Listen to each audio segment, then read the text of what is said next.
"Don't move, or this gets worse," the officer said, his voice sharp enough to cut through the humid North Carolina night as red and blue lights pulsed across the empty street, reflecting off the slick pavement like fractured glass. And Ava Jackson felt the cold steel of the patrol car press against her cheek, the metal humming faintly under the heat of the engine, her breath steady despite the chaos behind her, despite the weight of eyes beginning to gather from nearby porches and passing cars.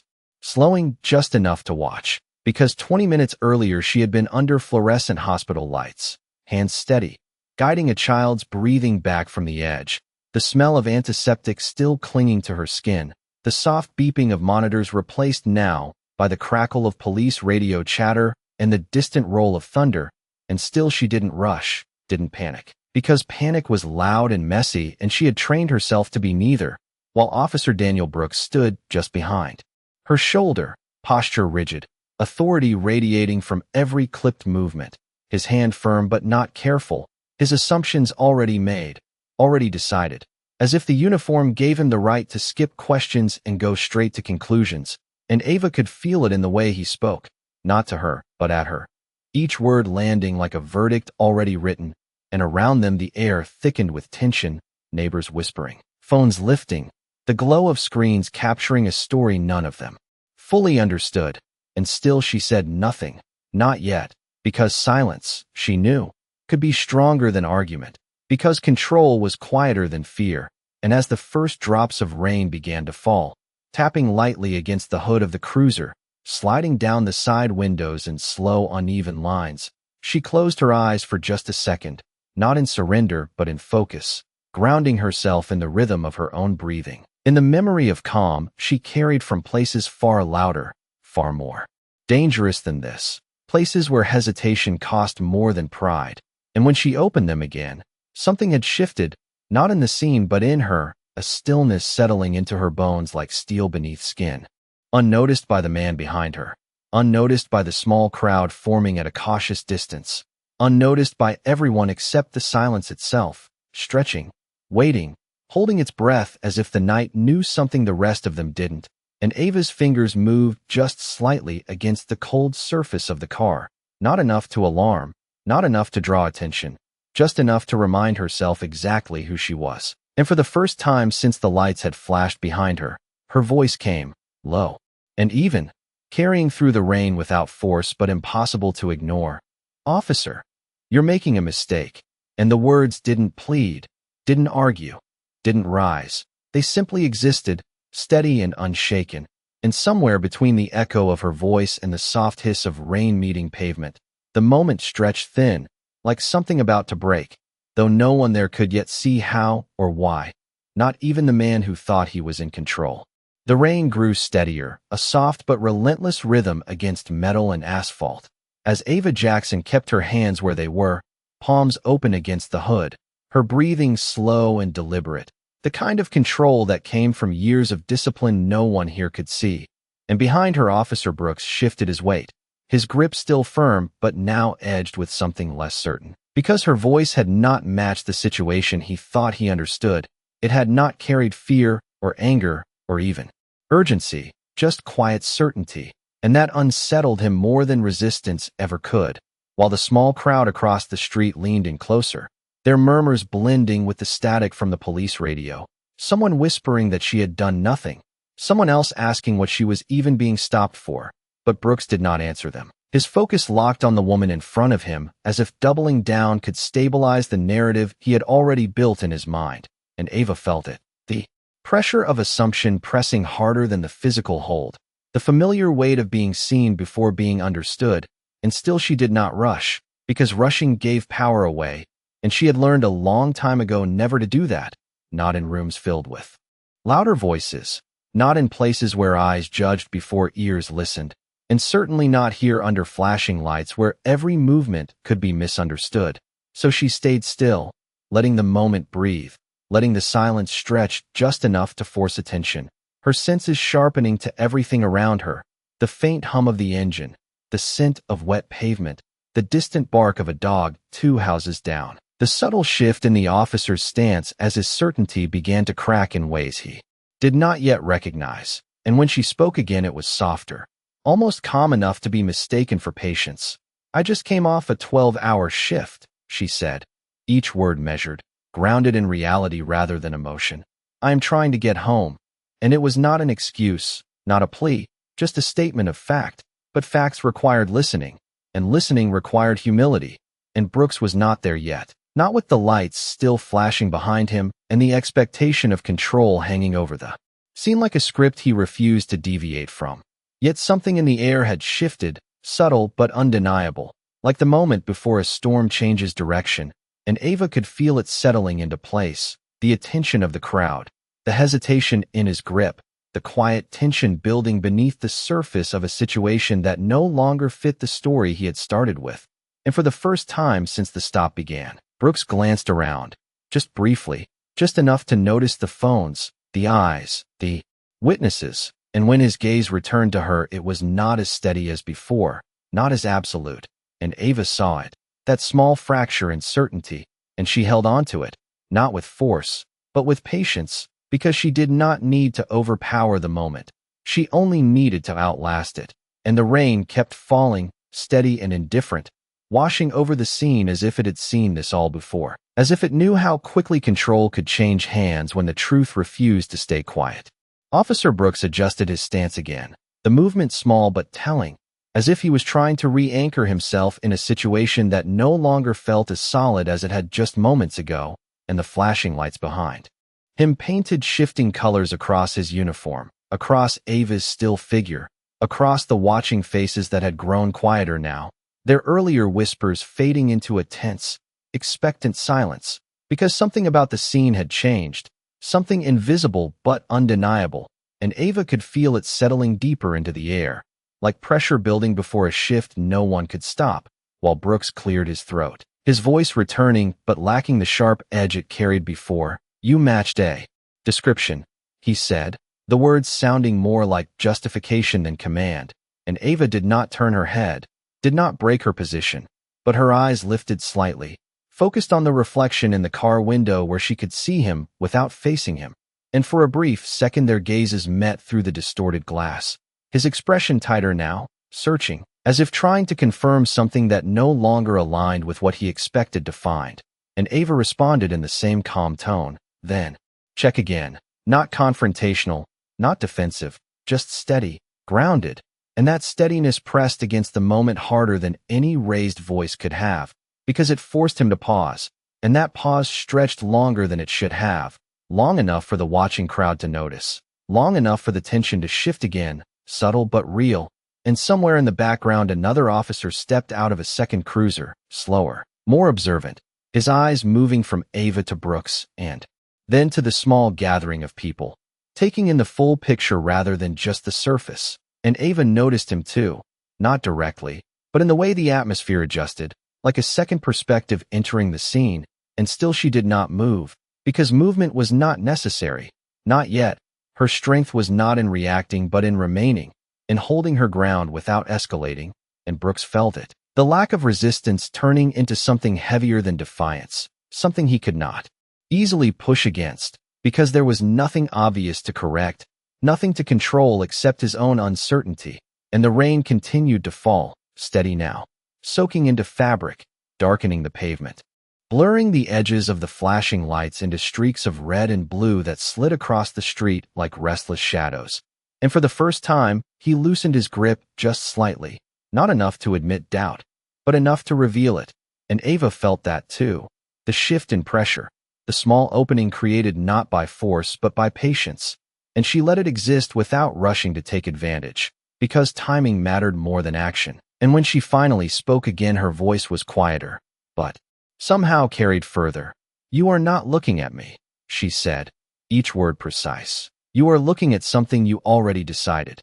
And the sentence hung in the air, heavier than the rain, heavier than the lights, and for a moment Brooks said nothing, because there was no immediate response that could restore the control he thought he had, and the second officer stepped closer now, his presence calm but noticeable, his eyes narrowing slightly as he took in Ava's posture, her composure, the absence of panic where it should have been, and something about that did not match the situation as it had been described, and the silence that followed was no longer empty.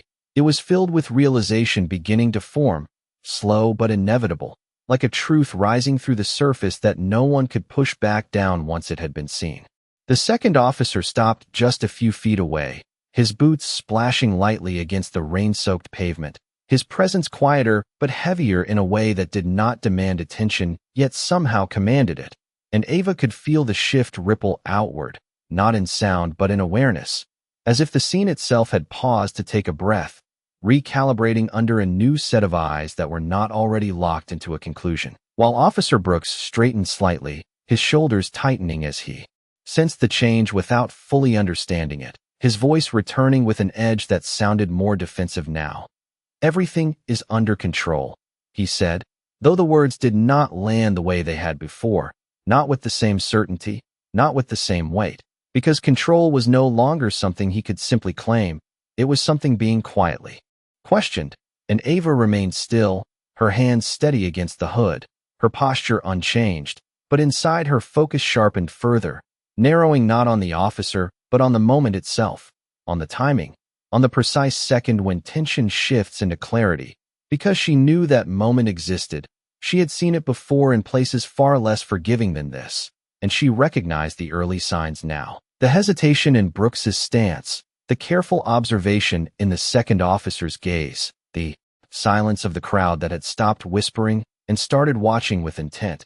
And when she spoke again, her voice carried that same calm weight. But now it held something more, something firmer beneath the surface. "Then explain it," she said, not louder, not sharper, just clearer, and the simplicity of the request cut through the noise more effectively than any argument could have, because it demanded substance where there had only been assumption. And Brooks hesitated, just for a fraction of a second, but it was enough for the second officer to step slightly closer, his eyes moving from Ava's composed stance to Brooks's uncertain posture, reading the gap between them like a line that did not quite connect, and Ava could see it reflected faintly in the car window, that shift in alignment, that quiet questioning that had begun to take shape without anyone announcing it. And still she did not move, did not rush, because rushing would break the balance she had carefully held. And instead she let the rain fall, let the silence stretch, let the moment build its own weight, her breathing steady, her mind clear, grounded in the same discipline that had carried her through situations where hesitation was not an option, but precision was everything. And Brooks finally spoke again, his words slower now, less certain. "We received a call," he said, but even as he said it, it sounded incomplete, like a sentence missing its center, and Ava answered without turning, "A call is not a conclusion." And the statement settled into the space between them, not aggressive, not defiant, just undeniable. And the second officer's expression shifted almost imperceptibly, his focus sharpening, as if something in her tone had aligned with something he recognized, something trained, something deliberate. And for the first time Brooks's grip loosened just a little more, not by choice but by uncertainty, and Ava felt it, that subtle release, the moment beginning to tilt, not through force but through truth. And she knew then that the balance had changed, that the control he thought he held was no longer entirely his. And she held her position, steady and unmoving, as the rain continued to fall and the night leaned closer, waiting to see what would happen next. The rain thickened into a steady curtain, blurring the edges of the flashing lights and softening the outlines of every face watching, as if the world itself was dimming the noise to make room for something more precise. And Ava Jackson remained exactly where she was, her palms still against the cool metal, her posture unchanged, but the stillness around her had deepened into something heavier, something that pressed quietly against everyone present, because the moment had crossed a line no one could see but everyone could feel. And Officer Brooks shifted again, this time not out of authority, but out of discomfort, his grip no longer firm with certainty, but lingering with hesitation, his earlier confidence dissolving in small, unspoken increments, while the second officer stepped closer into the glow of the patrol lights, his face now fully visible, calm but focused, eyes moving with intention rather than assumption, taking in Ava's composure, the lack of agitation, the absence of any behavior that matched the situation Brooks had described. And that contrast hung in the air like a question waiting for an answer, and Ava could feel it tightening the space around them, not as pressure on her, but as pressure on the narrative that had been built too quickly, too easily. And when Brooks spoke again, his voice lacked the edge it once had. "We are just following procedure," he said. But even he seemed to hear how thin it sounded, how it failed to hold the weight it was meant to carry, and Ava responded without turning, her voice steady, measured. "Procedure requires accuracy." And the words did not challenge, did not provoke. They simply clarified, and that clarity spread through the silence like a ripple, subtle but impossible to ignore. And the second officer's gaze shifted to Brooks, not confrontational, but questioning in a way that did not need words. And Brooks felt it, the shift in alignment, the quiet erosion of the authority he had been leaning on, and his hand loosened further, not fully releasing, but no longer asserting control. And Ava sensed the change immediately. The difference in pressure, the opening that had formed not through resistance but through patience. And still she did not move, because the moment was not finished yet. It was still unfolding, still revealing itself piece by piece.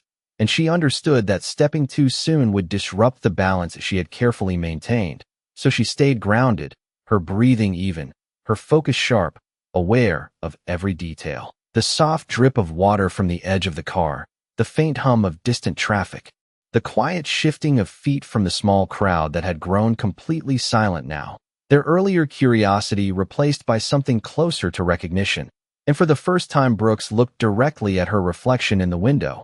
Really looked, not at a description, not at an assumption, but at the person in front of him. And what he saw did not align with what he expected. And that realization settled into his posture, subtle but undeniable, as his shoulders lowered just slightly, his stance no longer rigid with certainty but unsettled by doubt. And the second officer took one more step forward, his voice calm but firm as he finally spoke. What exactly was the call about? And the question landed with weight, not because it was loud, but because it demanded truth where there had only been interpretation. And Brooks hesitated, longer this time, long enough for the silence to deepen, long enough for the balance to shift even further. And Ava felt it fully now, the control of the moment no longer resting in one place, but suspended between them, fragile, waiting.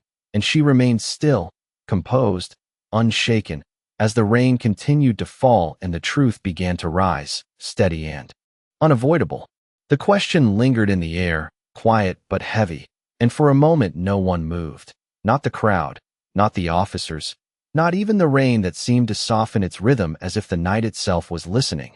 And Ava Jackson felt the shift settle fully now, not sudden, not explosive, but deliberate, like a balance tipping 1 inch at a time until it could not return to where it had been. And Officer Brooks inhaled slowly, the sound barely audible over the hum of the cruiser, his eyes flicking briefly toward the second officer before returning to the reflection in the glass. And when he spoke again, the certainty was gone, replaced by something tighter, something searching. "It was a report of suspicious activity," he said, but the words felt incomplete even as they left his mouth, lacking the clarity they were meant to provide. And the second officer's gaze sharpened slightly, not accusing, just focused. "What kind of activity?" he asked, his tone even, controlled. And Brooks hesitated again, longer this time, as if realizing too late that the answer he needed was not as solid as he thought. And Ava remained still, her hands resting against the hood, her posture calm, but her awareness fully engaged, tracking every pause, every shift in tone, every small fracture forming in the structure that had been placed around her. And she could feel the attention of the crowd pressing closer without movement, their silence no longer passive but observant, as if they too sensed that something real was beginning to surface. And the rain continued to fall, tracing slow paths down the side of the car, catching the flashing lights and bending them into streaks that moved like quiet currents across the metal. And Ava's fingers adjusted slightly, not to pull away, not to resist, but to center herself, to ground in the moment as it unfolded, because she understood now that the tension had reached its peak, not through escalation but through exposure. And when she spoke again, her voice was lower, steadier, carrying a quiet authority that did not demand attention but commanded it. "You stopped me without confirming anything," she said, each word measured, deliberate. "You decided first, and now you are trying to explain it after." And the statement did not accuse, did not raise, it simply revealed, and that made it heavier than any confrontation could have been, and Brooks did not respond immediately, because there was no quick answer that could restore what had already shifted, and the second officer glanced at Ava again. Really looked this time, taking in the steadiness in her voice, the control in her posture, the absence of panic where it should have been if.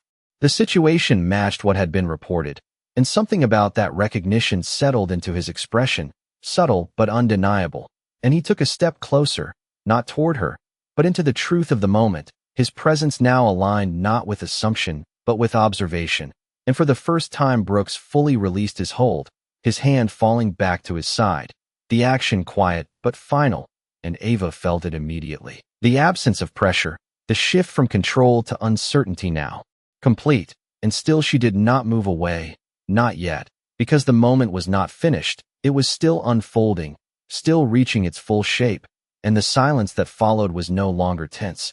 It was clear, like the air after a storm breaks, and Ava lifted her head slightly, her eyes steady, her voice calm as she spoke once more, not louder, not sharper, just certain. You should have looked closer, and the words settled into the space between them, simple, undeniable, and impossible to ignore as the night held still, waiting for what would come next. The silence did not break, it deepened, settling over the street like a weight that no one could step around, and Ava Jackson slowly lifted her hands from the hood, not abruptly, not in defiance, but with the same controlled precision she had carried from the very beginning, her movements deliberate, measured, as if each inch mattered, and no one stopped her, not Officer Brooks, whose hand now rested uncertainly at his side, nor the second officer, who watched closely but did not intervene, because something in the air had already shifted beyond the point of force, beyond the need for command, and Ava turned just enough to face them, her posture upright, her expression calm, the rain tracing quiet lines down her face and collar, her eyes steady and unflinching, not challenging, not afraid, simply present, and for a brief moment no one spoke, because the scene had reversed in a way that no one had announced but everyone could feel, and Brooks looked at her fully now, really looked, not through the filter of assumption, not through the urgency of control, but with the hesitation of someone realizing he had misread something fundamental, and that realization lingered in his expression, subtle but undeniable, while the second officer's gaze narrowed slightly, studying Ava with a different kind of attention, not suspicion, but recognition, as if something about her composure, her timing, her restraint aligned with something he had seen before, something trained, something deliberate, and Ava let the moment breathe, did not rush to fill the silence. Because silence now worked in her favor, it gave space for the truth to settle, for the imbalance to correct itself without force, and when she finally moved again it was minimal, her hand reaching calmly toward her jacket, slow enough that no one mistook the motion, deliberate enough that it carried intention without threat, and she paused for a fraction of a second, not asking permission, but acknowledging the moment, acknowledging the weight of what was about to shift, and then she revealed it, not dramatically, not forcefully, just a small, precise motion. That changed everything. A badge, worn but unmistakable, catching the reflection of the flashing lights as it came into view, and the effect was immediate but silent, like a current passing through the scene without sound. Brooks's posture stiffened, not in authority but in realization, his eyes locking onto the badge as if recalculating everything that had happened in the last few minutes, while the second officer's expression shifted into something clearer, something confirming the pieces, aligning in a way that no longer required explanation, and Ava held the badge steady for only a moment before lowering it again, not using it as a weapon, not elevating herself, just placing the truth into the space where assumption had been. And when she spoke her voice was calm, unchanged, but now carried a quiet finality that could not be ignored. You approached this wrong, she said, not accusing, not emotional, just factual, and the words settled into the silence with more weight than any raised voice ever could, and no one responded immediately, because there was nothing left to argue, nothing left to control, only the recognition of what had just shifted, and Ava stood there, steady and composed, as the rain continued to fall and the night adjusted around a truth that had finally been seen. The rain softened into a steady whisper, no longer sharp, no longer urgent, as if the storm itself had stepped back to let the moment settle. And Ava Jackson lowered her hand completely, the badge no longer visible, but its presence still echoing through the space between them. And for a long second no one spoke, because the shift had already happened, not loud, not dramatic, but undeniable, and Officer Brooks stood there, his posture no longer rigid with authority, but held in place by something quieter, something heavier, the weight of realization settling into his shoulders as he looked at Ava, not as a suspect, not as a situation to control, but as someone he had failed to see clearly. And that recognition did not come with words at first. It came in the way his stance changed, the way his hands stayed at his sides, the way his gaze no longer searched for confirmation but lingered on what was already evident. While the second officer exhaled slowly, a subtle release of tension that had built unnoticed until now, his eyes moving once more between Ava and Brooks, not to intervene, but to witness the correction of something that had gone off course. And Ava remained still, her posture composed, her expression calm, not pressing the moment, not demanding anything from it, because she did not need to. The truth had already done the work for her, and when Brooks finally spoke, his voice was different, lower, stripped of its earlier sharpness. "I should have handled this differently," he said, the words coming carefully, not rehearsed, not forced, but shaped by the understanding that had settled in too late. And Ava met his gaze fully now, her eyes steady, not cold, not forgiving, simply present, and she did not respond immediately, allowing the words to exist without interruption, because acknowledgement, when real, did not need to be rushed or softened. And the silence that followed was no longer tense. It was clear, open, like a space that had finally been made for something honest. And the small crowd began to shift again, not in curiosity this time, but in quiet recognition, phones lowering, whispers fading into something more reflective, as if the scene they had watched was no longer about spectacle, but about understanding. And the flashing lights behind them seemed less intrusive now, their rhythm slower, less chaotic, blending into the background rather than dominating it. And Ava spoke at last, her voice calm, even, carrying a quiet weight that matched the moment. "Next time, look first," she said, not as a reprimand, not as a warning, but as a simple truth. And Brooks nodded once, the motion small but genuine, because there was nothing else to say, nothing to defend, only the acceptance of what had already been revealed. And the second officer stepped back slightly, giving space not out of instruction but out of respect. And Ava turned then, slowly, deliberately, not in retreat but in completion, the moment behind her no longer unfinished. And as she began to walk away, the rain continued to fall, soft and steady, washing over the street, over the lights, over the silence that remained. And no one stopped her, not because they could not, but because they no longer had a reason to. The sound of her footsteps was soft against the wet pavement, steady and unhurried, each step carrying her farther from the flashing lights that had once defined the moment.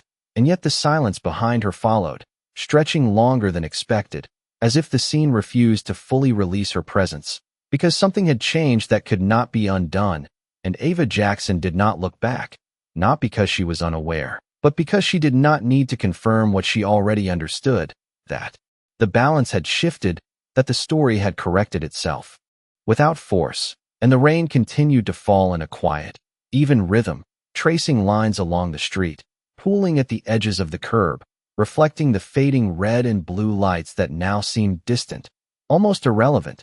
And behind her, Officer Brooks remained where he stood, his posture no longer defined by command but by reflection, his gaze fixed not on her but on the space she had just walked through, as if trying to understand how something so controlled, so quiet, had dismantled everything he thought he knew in a matter of minutes. And the second officer turned slightly, his eyes following Ava's figure as it moved toward the dim glow of a street lamp down the block, his expression thoughtful, not surprised, not impressed, but aware, as if he recognized that what had happened was not about authority or rank, but about presence, about discipline, about the difference between reacting and understanding. And the small crowd began to disperse slowly, their earlier energy replaced by a subdued stillness. Conversations quieter now, more reflective, as if each person carried a piece of the moment with them, something they could not quite explain but would not easily forget.